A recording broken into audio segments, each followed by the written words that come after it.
Welcome back, fight fans. We're here for the second episode of the Fight Guys. As we stated last week, we're just going to rotate people here and there, media people. But today we don't have a media person. Today we have somebody who most of the people here in Southern California know. Mr. StubHub King, Mr. Tailgate Party, Mr. Boxing and Chill, Mr. NWA, Mr. Chalapo Lufkin, all of the t-shirts, you guys know how it goes. We have Salvador, Mr. Boxing Guru here today. Returning cast is obviously myself, Fernando Pimentel from Behind the Gloves, and Dominic Verdeen of GreenTV.com and IFL TV over in the UK. And Frederick Hawthorne from Barbershop Conversations on YouTube. Now today, before we get into the big obvious news of the weekend, which was Canelo versus Smith, I'm going to let my two guys over here who actually saw this fight speak about it. We're going to talk about the GLOWACKI versus USYK fight, and just give us your thoughts on it. Tell us how you guys think it went down, and just talk about the total domination that happened that night. Let's see, USYK, who was 9-0 at the time, was fighting GLOWACKI, who is, I believe, was 26-0, the WBO Cruiserweight champion. He won the title by knocking out and upsetting Marco Huck. Now, the Cruiserweight division, they consider a division where you stop over to decide whether you're going to be a light heavyweight or a heavyweight. But I think there's a lot of good fighters at the 200-pound division, and USYK, who is a 2012 gold medalist at the Olympic Games, look very, very solid, very good. He's 6'3". At Cruiserweight. Wow. So he's got a lot of height and a lot of growth in the next couple of years, only 29 years old, to become a heavyweight. And you know, when you're in your late 20s, early 30s, going into the heavyweight division, you're still relatively young, you know? So USYK, I felt he could have stepped on the pedal a little more, could have got that knockout, but he was boxing behind a very steady, very sturdy jab. He was boxing well, using angles. He wasn't the aggressor, but he at times will stay in the pocket and just utilize some good punching combos. And I thought he looked very good, and I'm excited to see him back inside the ring. I don't know, what you think? Pretty similar to you. I'll tell my narrative on GLOWACKI. I saw him knock out Marco Huck, who was going for the who was going for the record. And that was New Jersey. Yeah, that was probably first or second, top 3 fight of the year last year, because GLOWACKI got knocked out early in that fight and then came back and knocked out Marco Huck. Yeah, the person who held the record was Johnny Nelson, right? I can't recall. Cruiserweight from the UK, I believe. Yeah, I think he had 13. Well, he probably would tell you. Yeah. He probably would tell you, yeah. But watching this fight, it was just apparent that there's something about winning a gold medal. Like, it takes a certain level or a special athlete to win a gold medal. Yeah. His jab was pristine. GLOWACKI in the second half of the fight tried to step on the gas, but it's like, okay, no. Oh, and he's a southpaw. Yeah, he's a southpaw. Yeah. So he's coming from yeah, and it was just he only fought at 70%. Yeah. Like, honestly, it was just like, okay, I'm going cruise control. I'm up 8 rounds to 2, probably going into the 11th round, and I'm just going to cruise. And he dominated the fight, won unanimous decision, and now the question is, obviously, what does he do now? Because I was like, 10th fight, fighting for a world title, and I think Sal is gonna like this most. He has a very similar haircut to me. You got that David Lemieux cut? David Lemieux cut? Haircut, right? He has it all along the side. The envy is real. Remember, they were talking about that. Max Kellerman at the gym was like, well, every time he gets hit, his hair flames back. Like, the punches look worse than what they really are. Hey, USYK did the right thing. He trimmed it. He cut it short. Yeah, that was funny. Let me ask you guys a question here, because this is obviously the Cruiserweight division. Back in the days, it was pretty much light heavyweight to heavyweight. Cruiserweight was, relatively new. Like, it was 190 pounds at the time. All right, so who do we have up in Cruiserweight that can actually challenge somebody like this? Like you're saying, he only fought at 70%. He's a special athlete, won the gold medal and everything. Who in the Cruiserweight division can actually challenge him? You have a fighter that a lot of people are talking about. He's 6'3" as well. They say he's going to be the next great heavyweight. Or at least that's what's coming out of the camp of Abel Sanchez. What's his name? He got one that got the he got the shit. What's his name?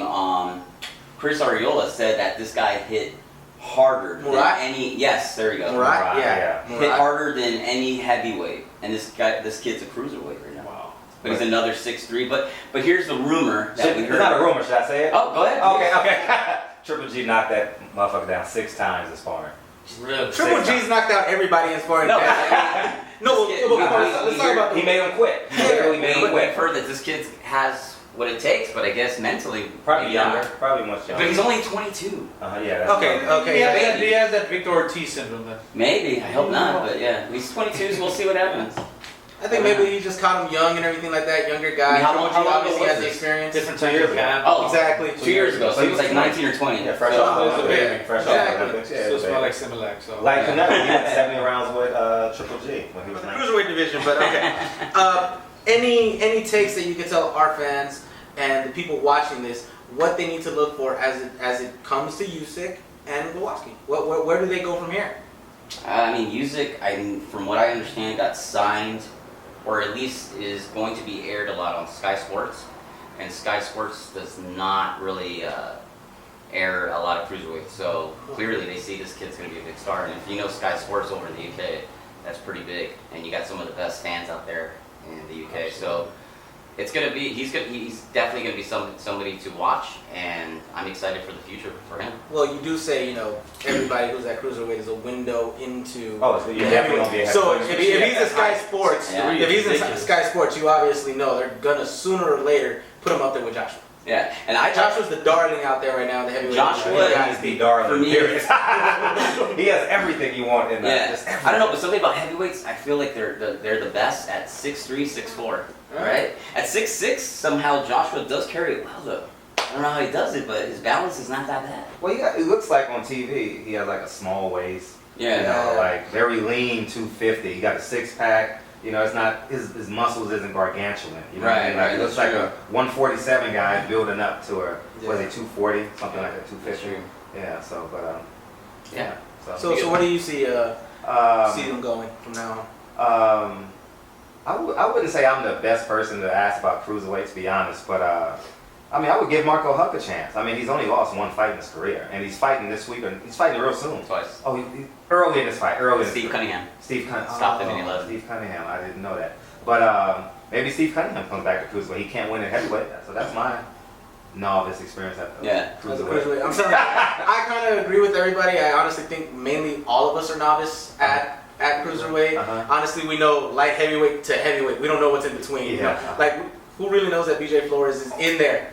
Yeah, BJ. Oh yeah, he's fighting soon. Yeah, he's fighting. I believe he's fighting really soon. But yeah, BJ Flores is in that division. Well, who's he fighting You again? know, Oh, he's fighting a big guy overseas. What's his name? While he's looking for that, the one thing that makes sense to me is Roy Jones says that is the one weight class that he hasn't won a belt in. And I've interviewed him. He says he That's wants. scary. that's scary. That's scary for Roy. He said man. he skipped light heavyweight all the way to fight Ruiz at the championship. Yeah. At the heavyweight, excuse me. And he says that's the one cruiserweight. That's just scary. Just the He should have thought dropped of down Roy. cruiser instead of light. You know? One guy he could beat is BJ Flores. DJ Flores is It's just just nothing. He's a good commentator. That's it. He's a great commentator. Yeah, Horrible commentator, haircuts. Yeah. He's right up there with you. And he's always has like a nice looking girl by his side. This is true. Yeah. No, this And is true. apparently he's married. Oh, we might have that.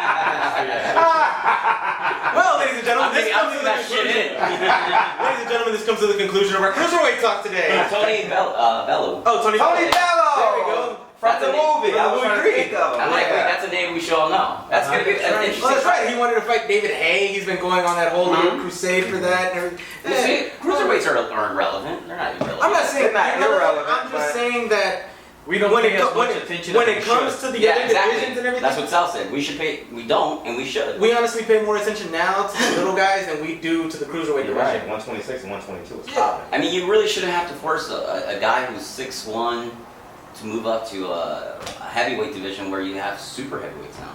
You got Joshua who's like 245, Klitschko that's 248. You got fucking Fury who's 260. That's gonna be a conversation for a long You time. know? Yeah, super heavyweight, heavyweight. should there be a weight limit? Yeah. Height limit. Exactly. It's just so much there. But again, Height limit. no, for real. Look at Klitschko's like he took out everybody that was literally 6'2" and beneath him. He should never lose a fight. Exactly. Klitschko, like for real. Unless he fights somebody Yeah, exactly. we'll talk exactly about what you that later. Klitschko Oh, versus 10-29. Fury, yeah. did. All right, so that we'll end our cruiserweight conversation there.